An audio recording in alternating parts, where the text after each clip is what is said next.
আহমদ আনসারী রহমতুল্লাহ আলাই, আল্লাহ তাআলা তার কবরকে জান্নাতের উঁচা মাকাম বানিয়ে দেন। ওনার এক বয়ানে শুনছিলাম, হুজুরে একবার কইছে যে চাচায় ভোরবেলা খেতে কাম করছে সারাদিন, এই ভোর রাত্রে চলে গেছে খেতে, রাতের 10টা-11টা বাজে ঘরে আসছে। তো ঘরের লগের ঘরে ভাতিজা, রাত 11টা, চাচায় ভাতিজা শুনতেছে চাচা একামত দিয়া নামাজ পড়তে আছে, নিজে নিজে নামাজ পড়ে বেড়ে, বাকি একামত দিয়া লইছে আগে, এরপরে নিজে নামাজ। এখন একামত দিছে, ভাতিজা শুনছে চাচায় নামাজ পড়ছে, ঠিক আছে, কিন্তু দেখে যে 5-10 মিনিটের মাথা আবার একামত দিছে, আবার দিছে একামত চাচা দিয়ে, আবার কি জানি নামাজ পড়লো মনে হয়, একটু পরে আবার একামত দিছে। ভাতিজা কই নারিলা কি নামাজ, কদ্দুর পর একামত দেয়, আবার এরুন নামাজ তার শুনছিলা কয়বার একামত দম লাগে। মনে করেন এশার নামাজের একামত কয়বার, একবার না, তো এবার এটা কি নামাজ পড়তে আছে, 4-5 বার হয়ে গেছে একামতে দেয় কদ্দুর পর। তো ভাতিজা গিয়া টেনশনে উঠতে গিয়া চাচার কাছে, চাচা এইটা হুজুরের মুখে আমি এটা শুনছি, চাচা এটা কি নামাজ পড়তে আছেন যে কুদ্দুর পর কাদ কামাতিস সালাহ কইতে আছেন, দেখ কোন ওয়াক্তের নামাজ, কি নামাজ পড়েন? তখন চাচা বলতেছে, ভাতিজা সেই যে ভোর রাত থাকতে গেছি খেতে, আর এই অল্প আগে আসছি, ফজর, জোহর, আসর, মাগরিব, এশা এক ওয়াক্ত নামাজ পড়ছি না, এই সব দিন নামাজ একটার পর একটা একামত দিয়ে পড়তে আছে। করি এখন না বুঝছি এতবার কাদ কামাতিস সালাহ মানে ধান রুইতে রুইতে 5 ওয়াক্ত নামাজ শেষ। আহা, ছেলেরা মোবাইল টিপতে টিপতে 1 ওয়াক্ত নামাজ পড়ে, সকালবেলার এই একটু ঘুম, অথচ কেউই ফজরের আগে ঘুমায় না। এমন না যে ঘুমাইছে 3টা বাজে, উঠতে লাইতে হয়েছে 4টা বাজে, এমন ঘুমাইছে 12টা, 1টা বাজে, 11টা বাজে। ঘুম থেকে উঠার টাইম হয়েছে ফজরের টাইম, কমপক্ষে 6 ঘন্টা পরে। কি নাফরমান, কি নাফরমান! আর একটি শক্ত ডাকায়, কি নিকৃষ্ট হারামি যে ফজরের নামাজ, আমার একারে ফজরের নামাজ যে পড়ে না তারে আমার বেশি অসিদ্ধ মনে হয়, একারে বেশি অসিদ্ধ, একেবারে বেয়াদব। এটা একদম বেয়াদব, এটা বেশি অসিদ্ধ, এটা নিকৃষ্ট বেয়াদব, এটা একেবারে জানোয়ার, এটা হাইওয়ান, এটা খবিস, এটা খবিস যেটা ফজরের নামাজ, একেবারে নিকৃষ্ট অপদার্থ বলতে যেটারে বুঝায় এটা। মানুষ এত বেদ্য হয় না, কোন মানুষের বাচ্চা এত নিকৃষ্ট হবে না। কিরে বেটা, 6 ঘন্টা ঘুমাইলি, 5 ঘন্টা ঘুমাইলি, তুই কেমনে ফজরের নামাজ পড়িস না? এটা কারণটা কি? এত বড় নিকৃষ্ট বেয়াদব কেমনে হয় মুসলমান? চিন্তা করি। আমি আজকেও একেবারে কারেক্ট 4:45 জামা, বিশ্বাস করো 4:35 যখন বাজে আমি তখন বাসায় আসছি, সারাটা রাত গাড়ি, রাজবাড়ি। গতকালকে আমি মাহফিলে গেছি, মকবুল ভাই, ঢাকা পদ্মা পার হইয়া, পদ্মা সেতু পার, ফরিদপুর, তারপরে পদ্মা সেতু পার হয়ে, এই পদ্মা সেতুর আগেও ভাঙ্গা ফরিদপুর একটা জায়গা আছে, ওখানেও জ্যামে পড়ছি, ঢাকাটা পুরোটা জ্যাম।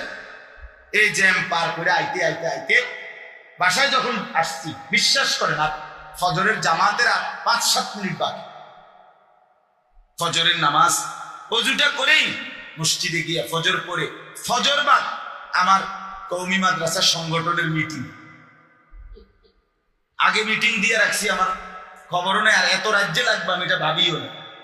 এই যেখানে মিটিং হবে, ফজরের নামাজ সালামটা ফিরে যাই, আমার শিক্ষক নাজেম সাহেব, মাওলানা মাসুম, এর আমি ডাকি হলো মাসুম, আমি এনে বইয়া কাইথুইয়া ঘুমাইতে আছি, তারা আইতে আইতে, মানে মিটিং এর সদস্যরা আসতে আসতে যে কদ্দুর সময় পাই, ঠিক 40-42 মিনিট হবে, তারা আসতে আসতে লাগছে মিটিং, এ কদ্দুর টাইম ঘুমাইছে। ওই যে আমি আমাদের বললাম একটু আগে যে ভাই আমার ঘুমাইতে আসে, এই কারণে আসলেই ঘুমাইতে পারি না, সারাটা দিনে দৌড়াদৌড়ি গেছে। যাই হোক, আমার বলার উদ্দেশ্য হলো এটা কি মানুষ? এটা কি জানোয়ার? এটা কি হাইওয়ান? 5 ঘন্টা ঘুমাইয়া এটা কি মানুষ? আয় আয়, এটা পদার্থ না অপদার্থ, না এটা ক্লিঙ্গলিঙ্গ না উভয়লিঙ্গ, আমি বুঝি এটা কি? তা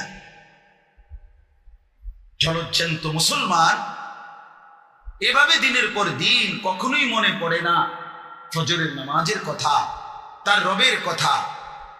অথচ প্রতিদিন সেই রবের নিয়ামত হিসাবে আল্লাহ যদি চোখ খুলে না দেয়, কসম আল্লাহ, কারো পক্ষে ঘুম থেকে জাগার কোনো ক্ষমতা না। হ্যাঁ, যেই কোনো মানুষ যখন ঘুম যায় নিজের ইচ্ছায় সাথে সাথে ঘুম আসে। কথা বলেন না কেন? ছেলেরা বলো না ভাইয়া, আমরা যে ঘুমাই, এ ঘুমাইলেই যেন আমি এখন ঘুমাইতে চাচ্ছি মনে করেন, এ কথা বলবেন লগলো কি ঘুমাইসে পড়ে। তো কারো আধা ঘন্টা, কারো 20 মিনিট, কারো 10 মিনিট, কারো 5 মিনিট, কারো 1 ঘন্টা, কারো সারা রাইতেও কি আসে না, ঘুম আসে না। এ পাশ ওপাশ করে, এ পাশ ওপাশ করে। তো আল্লাহর যখন ইচ্ছা হয়, আল্লাহ কোনো 1 মিনিটে, কোনো 1 ফাঁকে কখন যেন আল্লাহ আমার চোখে ঘুম দিয়া দেয়। ঠিক কি না বলে? তাহলে বোঝা গেল ঘুম আমার ইচ্ছা মতো আসে না, তাহলে বোঝা গেল ঘুম থেকে জাগা আমার ইচ্ছা মতো হয় না। ওই আয়াত বলেন না,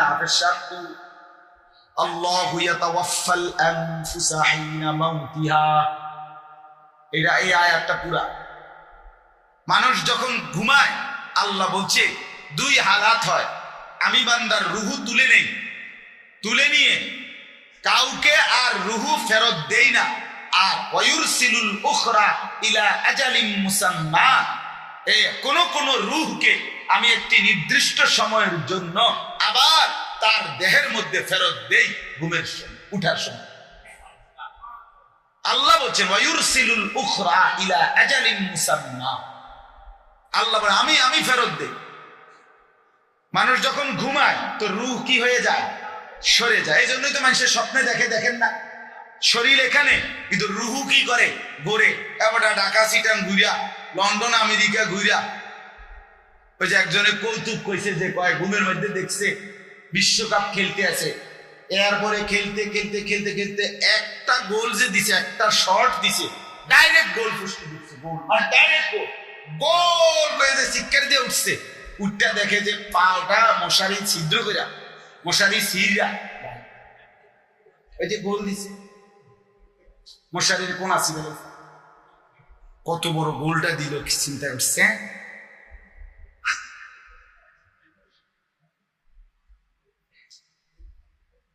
তাইলে বুঝা গেল রুহু ছড়ায় নেয় আল্লাহ তাআলা বলছেন।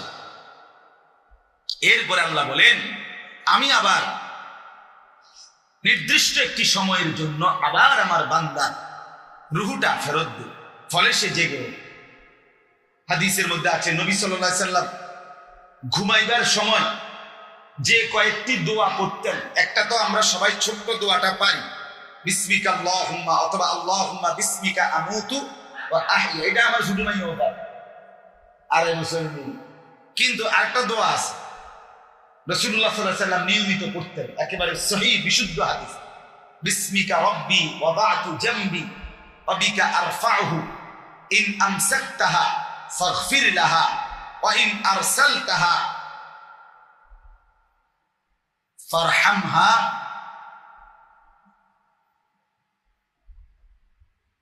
ইন আমসাকতাহা ফারহামহা ওয়া ইন আরসালতাহা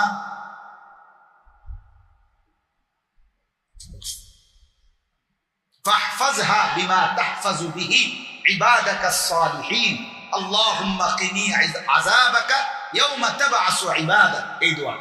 তো এখানে একটা কথার অর্থটা হলো এই, নবীজি সাল্লাল্লাহু আলাইহি সাল্লাম বলতেন আল্লাহ আপনার নামে কাত হইতেছি, আপনার নামে কি হইতেছি? কাত হইতেছি। বিসমিকা রব্বি, হ্যাঁ, ওয়াদাতু জামবি, আমি আমার 500টা আপনার নামে রাখলাম। কোথায়? বিছনায়। অবিকা আরফাউহু, আপনার নামেই আবার জেগে উঠব। অর্থাৎ যদি আপনি জাগান তো আপনার নামেই আমি আবার কি উঠবো। তবে এই নবী তখন বলতেন আল্লাহ যদি আপনি আমাকে আর ফেরত না দেন রুহু তো মাফ করে দিবেন, আর যদি ফেরত দেন আপনার নেককার বান্দাদের সঙ্গী বানায়। ইন আমসাকতাহা, যদি আমার রুহুটা ধরে রাখেন আর না দেন তো ফাগফির লাহা, এটা কি করে দিয়েন, আমারে মাফ করে দিয়েন।